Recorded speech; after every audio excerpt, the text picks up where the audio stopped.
ॐ ज्ञानतिमिरान्धस्य ज्ञानाञ्जनशलाकया चक्षुरुन्मिलितं येन तस्मै श्रीगुरवे नमः। श्रीचैतन्यमनोभीष्टं स्थापितं येन भूतले स्वयं रूप कदा मह्यं ददाति स्वपदान्तिकं। वन्देऽहं श्रीगुरुः श्रीयुतपदकमलं श्रीगुरून् वैष्णवांश्च श्रीरूपं साग्रजातं सहगण रघुनाथान्वितं तं सजीवं साद्वैतं सावधूतं परिजनसहितं कृष्ण चैतन्यदेवं श्रीराधा कृष्णपादान् सहगण ललिता श्रीविशाखान्वितांश्च। हे कृष्ण करुणा सिंधु दीनबंधु जगत्पते गोपेश गोपिका कांत राधा कांत नमस्तुते। तप्त कांचन गौरांगी राधे वृंदावनेश्वरी वृषभानुसुते देवी प्रणमामि हरिप्रिये। वाञ्छाकल्पतरुभ्यश्च कृपा सिन्धुभ्य एव च पतितानां पावनेभ्यो वैष्णवेभ्यो नमो नमः। जय श्री कृष्ण चैतन्य प्रभु नित्यानंद श्री अद्वैत गदाधर श्रीवासादि गौर भक्त वृंद। हरे Krishna Krishna Krishna Hare Hare Hare Ram Ram Ram Hare Hare. Hare Krishna, everybody. So today we are going to recite and discuss a very, very important verse from the Śrīmad Bhāgavatam, Canto 1, Chapter 7. The verse number is 22. This is Kṛṣṇa Kṛṣṇa Mahābāho Bhaktanam Abhayankara Tvameko Dayyamananam Apavargo Asi saṁsṛti. So in Śrīmad Bhāgavatam, there are several instances where the devotees were in danger and they responded to those dangerous situations. And in the Śrīmad Bhāgavatam, this is the first verse where a devotee is in danger and he shows by his own example how we should respond to a situation when we are in danger. Generally, people think that Arjuna sought for help from Krishna when he was in danger. But strictly speaking, this is not the case. As we discuss the verse and the subsequent verses, we will see that Krishna really did not seek any protection from Krishna. Rather, his mood was different. So this verse is Kṛṣṇa Kṛṣṇa Mahābāho Bhaktanam Abhayankara Tvameko Dayyamananam Apavargo Asi saṁsṛti. In this verse, each and every word is very important and that requires elaborate explanation. But due to the paucity of time, we will not dive deep into the meaning and the purport behind each of those words. But in summary, I'll share a few things with you. So Arjuna says, Kṛṣṇa Kṛṣṇa Mahābāho. So the background of the verse, as I mentioned to you a couple of weeks back, that Sutta Goswami tells Shaunak Rishi that the battle of Kurukshetra is over. Now both sides warriors have been killed. Duryodhana, he is lying on the battlefield of Kurukshetra with a broken spine and beaten severely by Bhīma, and is lamenting over the whole situation. And Ashwathama sees the condition of his master and he tries to please him, and he did not find any means to please Duryodhana. But Ashwathama sees that the 5 sons of Arjuna were sleeping. So he mercilessly chops off the heads of those 5 sons and brings those 5 heads to Duryodhana and tells him that he has killed 5 Pandavas. But Duryodhana did not believe that Ashwathama can kill 5 Pandavas. So he was not able to get up because his spine was broken. So while he was lying, he touched the 5 heads. And as soon as he touched the 5 heads, he started lamenting and he condemned Ashwathama because he realized that those 5 heads were so soft that it cannot be the heads of Pandavas. And Draupadi gets the news. Draupadi is in deep pain. She is crying. And Arjuna promises her that I will chop the head of Ashwathama with his arrows and bring it to Draupadi. And Draupadi will do the final rites of his sons. And then after the final rites of her sons, she will stand on the head of Ashwathama and take the bath.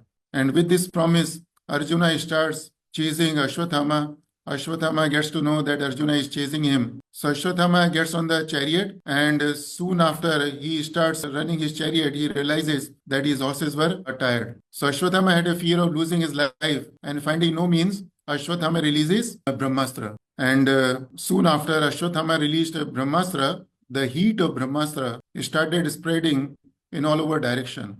And the heat was so severe that Arjuna thought that his life was in danger. And in that situation, Arjuna takes the shelter of Krishna. And the first thing he says, Kṛṣṇa Kṛṣṇa Mahābāho. So in this verse, the Krishna word has been repeated 2 times. There are 9 more verses in the Śrīmad Bhāgavatam where the devotees were in danger and they called out Krishna with these 2 words, Kṛṣṇa Kṛṣṇa. They repeated the word Krishna twice. So those 9 verses are given in the 10th canto of Śrīmad Bhāgavatam. But from Canto 1 to Canto 9, this is the only verse where the Kṛṣṇa Kṛṣṇa, these 2 words have been repeated in the beginning of the verse. And why these 2 words have been repeated? To understand why these 2 words have been repeated, we should understand one thing, that if a person is in very dangerous situation and he wants to call out someone for help, if he remembers someone, then we have the experience that person will call out the name of the person more than one time. Or many times we hear, suppose a person is in fire, then he will say, Bachao, Bachao, save me, save me. So similarly here, Arjuna was in a very dangerous situation. It's not only the heat of Brahmastra. If you look at the background, in the background, Arjuna has witnessed the killing of millions of people on both the sides. After that, his 5 sleeping sons were mercilessly killed by Ashwathama. He has given the promise to his wife that he will bring the head of Ashwathama to his wife. And on the top of everything, now the Brahmastra is chasing him. So Arjuna was in a very, very difficult and dangerous situation. So in that situation, he is remembering Krishna and he says, Kṛṣṇa Kṛṣṇa. And by saying Kṛṣṇa Kṛṣṇa, he wanted to get Krishna's attraction towards himself. The meaning of Krishna is all attractive. So when we recite Kṛṣṇa Kṛṣṇa, chant Kṛṣṇa Kṛṣṇa, first we are calling Krishna by his name, and the meaning of that name or the word is all attractive. So by chanting Kṛṣṇa Kṛṣṇa, we are trying to draw Krishna's attention towards us. And the second word is a Kṛṣṇa Kṛṣṇa Mahābāho. Mahābāho. Now Mahābāho word, this has been used in Bhagavad Gita for Arjuna and couple of places for Krishna, and in Śrīmad Bhāgavatam several places for Arjuna and Krishna. Now interestingly, Prabhupada has given the different meaning of the same word for the 2 different people. When it comes to Arjuna, when Arjuna is addressed as Mahābāho, Prabhupada translates Mahābāho as mighty armed Arjuna. But in case of Krishna, Prabhupada translates Mahābāho as O Almighty Lord. So what is the difference? In case of anyone other than Krishna, for example, Arjuna, Parikshit Maharaj, Mahābāho, it means mighty armed, which means the person whose arms are very powerful. But in case of Krishna, it's not only his arms, but each and every part of his body is equally, limitlessly powerful. O Almighty Lord. In Hindi, it means O Sarva Shakti Shali Bhagwan. So the first meaning of Mahābāho, Maha means very much and Baho means arms. So Mahābāho, the one meaning of Mahābāho is someone whose arms are very powerful. So Krishna's arms are very powerful, and not only his arms, but even his other parts of the body are also very powerful. And another meaning of Mahābāho is someone whose arms are very long. Now a person's arm may be very powerful, but that person's arm cannot reach everywhere. Krishna was not standing next to Arjuna. Arjuna was in one place, Krishna was in another place. Arjuna wanted someone who can extend his arms to protect Arjuna. So Arjuna wants to tell us that Krishna is the one who is Mahābāho. Mahābāho means whose arms are very powerful and whose arms can reach anywhere and everywhere. And not only the arms, we have the example of the Vamadev incarnation. When Lord appeared as Vamadev, we know what did he do with his 3 steps. He measured the entire universe with his 3 steps. So he can take that long steps. means he can extend his arm also, like he extended his steps. And the third meaning of Mahābāho is that the Lord can, with his arms, Lord can do anything very easily without any strain, without any efforts. Lord can create manifest millions of universes without any efforts. Like the way we breathe in and out, we don't have to exert any efforts. We don't have to struggle unless we are sick. So similarly, in case of Lord, when the Lord exhales, millions of universes are manifested without any efforts. And when he inhales, all those universes get destroyed without any effort. And similarly, Lord can protect his devotees without any problem, without any efforts, very, very easily. Similarly, Lord can kill the demons also without any efforts in a very easy manner. So Mahābāho means almighty, Sarva Shaktishali. Another meaning of Mahābāho, somebody whose arms are very powerful. Another meaning of Mahābāho, someone whose arms can reach anywhere and everywhere. And another meaning of Mahābāho is someone who can do anything and everything without putting any efforts or in a very easy manner. So Arjuna says, Kṛṣṇa Kṛṣṇa Mahābāho. Then second he says, Bhaktanam Abhayankara. Now what is the meaning of Bhaktanam? Bhaktanam, simple meaning is devotees. But here we should remember, here the devotees are not ordinary devotees. Devotees are the devotees who are dear to Krishna. The kind of devotees who are acknowledged by Krishna. Like Krishna acknowledges Arjuna as his devotee, who is dear to him. Bhakto asi mein sakha cheti.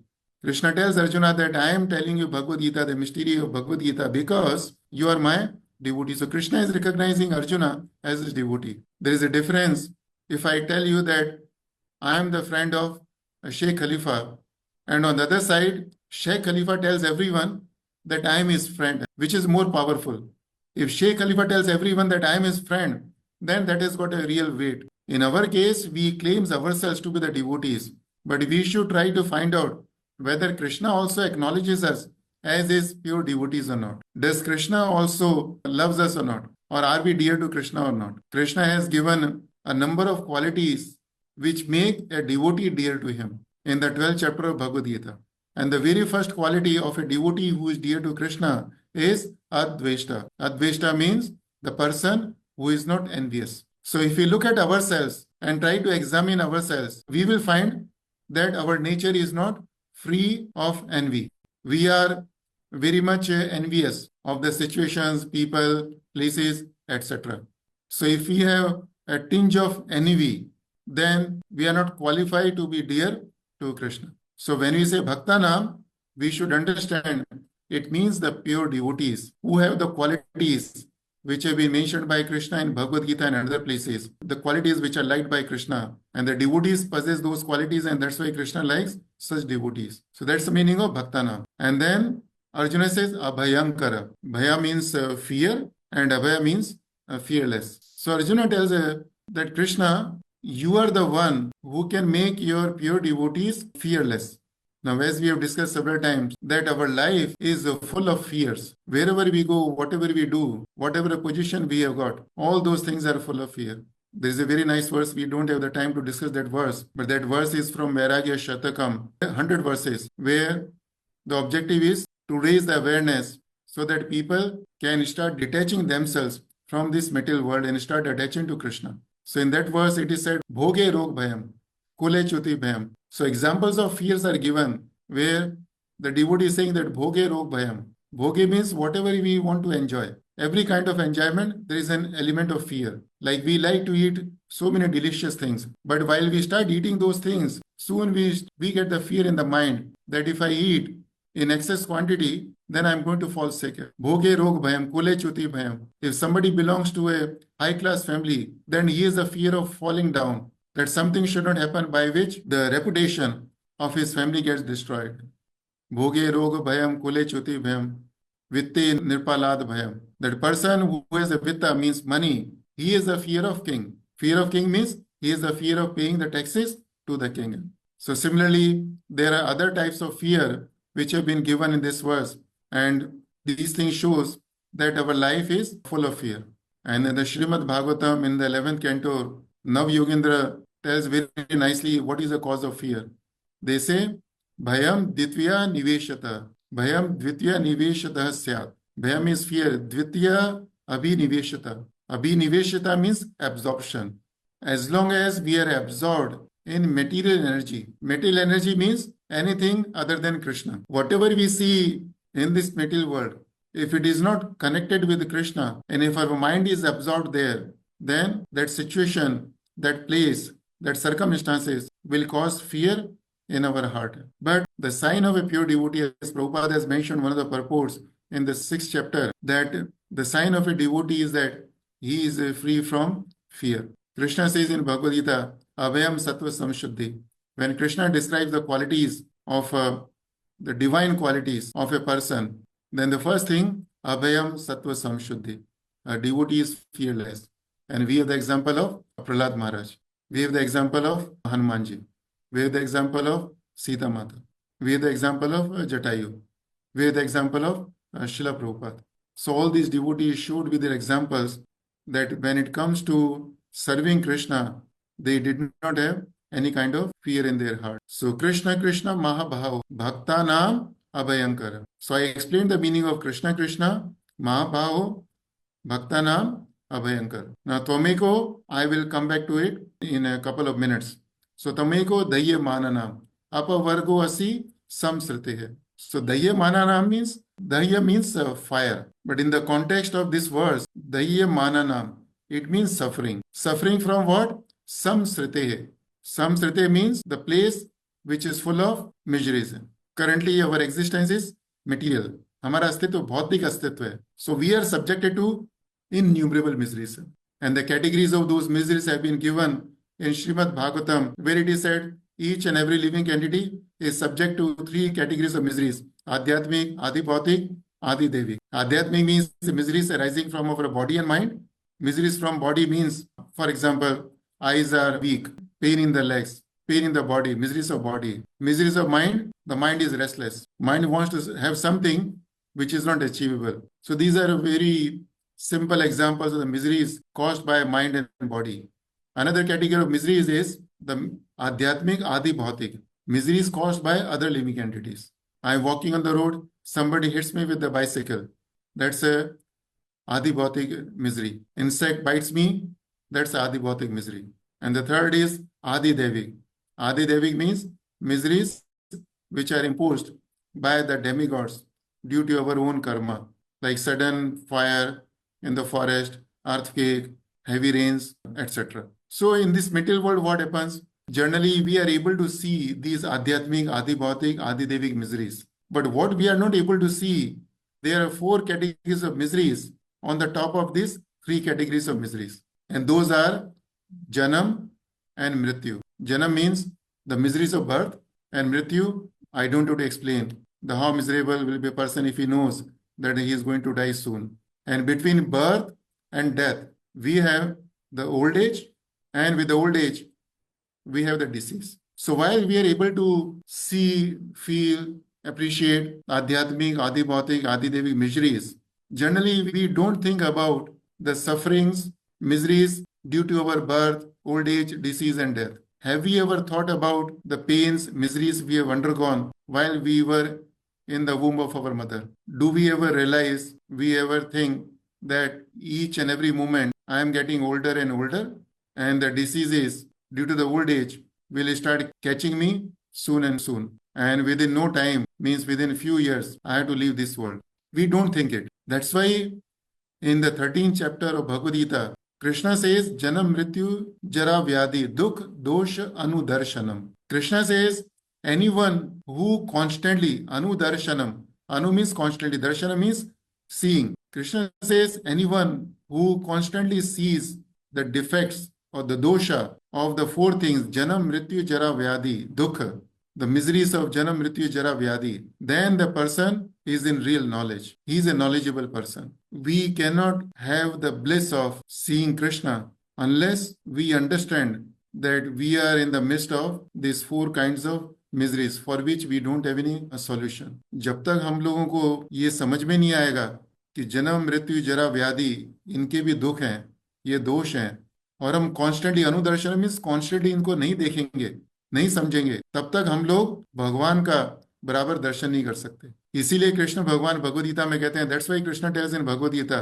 जरा मरण मोक्षाय माम आश्रित्य। कृष्ण से जरा मरण मोक्षाय माम आश्रित्य। Krishna says the people who want to be delivered from the cycle of birth and death, only those kind of people will take my shelter. So unless we want to be delivered from the cycle of birth and death, unless we really see dukha, miseries of birth and death, and between birth and death, the miseries of old age and disease, we can't really have the real darshan of Krishna. We can't appreciate his beauty. Because Krishna is so beautiful that once we have his darshan with a pure mind and heart, then we will forget everything. We won't like to enjoy anything, forget this material world. Even beyond this material world, we would not like to enjoy anything other than simply seeing and serving Krishna. So, Tomeko Dayya Mananam Apavargo Asi Saṁsṛti. Now, another word, key word in the fourth line is Apavarga. Pavarga means there are two things, Pavarga and Apavarga. So, Pavarga means the punishment for being in material existence, and apavarga means free from punishment, or pavarga means the bondage in the miseries of this material existence, and apavarga means liberation from those miseries. So pavarga, Prabhupada has mentioned in many of his purports that there are 5 stages of suffering in each and every person's life, and those have been described in scriptures as Pavarga. The people who know Hindi, so in Hindi there is a Ka Varga, Kha Varga, Ga Varga, La Ka Ka Ga Ga. So the Ka Varga. Similarly, there is a Pa Varga. So Pa Varga means Parishram. Fa means foam or fain in Hindi. Ba means Bandhan or Vyarthata, what Prabhupada says in the purport. Bha means Bhaya, and Ma means Mrityu. So these are the 5 stages of suffering. And what does it mean? That we are all busy in the struggle for material, struggle to exist in this material world. And Pa means Parishram. In this material world, we have to work very hard.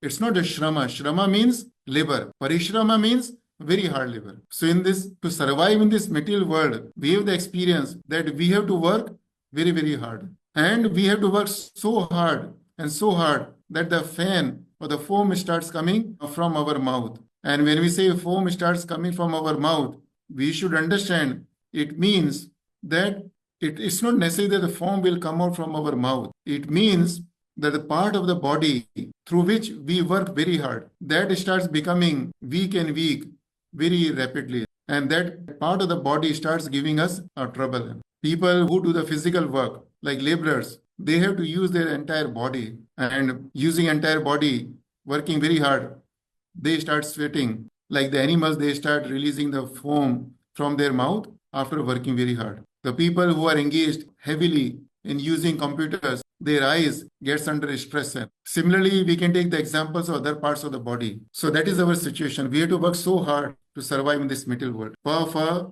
ba. So after, what is the result of working so hard and releasing foam from our mouth? That we get bondage. We will continue to suffer in the same manner, birth after birth. Or Prabhupada gives another meaning of ba, which is vyarthata, means disappointment. We work very hard to be happy, but we are the example that we have never been happy completely for days and days, or forget days and days, even for a day. We don't have any experience where we can say, I was happy for the entire day. So we work very hard, release the foam from the mouth, disappointment, and then still we are fearful. And we spend the whole life in working hard, releasing foam, getting repeatedly disappointed in an attempt to be happy, always remain fearful, and the time to leave the body comes within few years' time. So Arjuna says, Kṛṣṇa Kṛṣṇa Mahābāho Bhaktanam Abhayankara. Tvam eko dayya mananam apavargo asi saṁsṛti. Arjuna says that Krishna, you are the only one. Tvam eko. Tvam means you. Eka means only. So Arjuna is saying that Krishna, you are the only one who can release the people from pavarga. You are the only one who can give relief to the people who are suffering innumerable miseries of this material existence. So when Arjuna says Tvam Eko, it means in this material world, nothing other than Krishna can give us the relief from the repeated cycle of the birth and death. Or no one other than Krishna can release us from the miseries of repeated birth and death. A person may be very beautiful, person may be very rich, person may be very powerful, person may be very knowledgeable, but with the strength of beauty, knowledge, power, fame, renunciation, anything, take any kind of strength, no power can give us the relief from the miseries of repeated birth. And it's only Krishna who can release us from these miseries and liberate us, means can give the shelter unto his lotus feet so that we can serve him. So I explained to you in brief the meaning of Kṛṣṇa Kṛṣṇa Mahābāho Bhaktanam Abhayankara, then Tvameko Dayya Manana Apavargo, then Asi means this, and saṁsṛti, the material existence. So now we don't have more time to reflect upon the subsequent verses. Those verses are very, very important for us from material as well as from a spiritual point of view. These verses relate to a couple, which is Arjuna and Draupadi. They were grasta like most of us. The way we face a difficult situation, dangerous situation, similarly, this couple also faced a very difficult situation. And how did they handle the situation? It's very instructive for everyone. Now I like to give the viram. So now we would conclude this session by offering obeisances to all the Vaishnavas. Vancha kalpatrubhyascha kripa sindhubhyevacha patitanam pavnebhyo Vaishnavebhyo namo namaha. Shri Radha Shyam Sundar ji ki jai, Srila Prabhupada ki jai.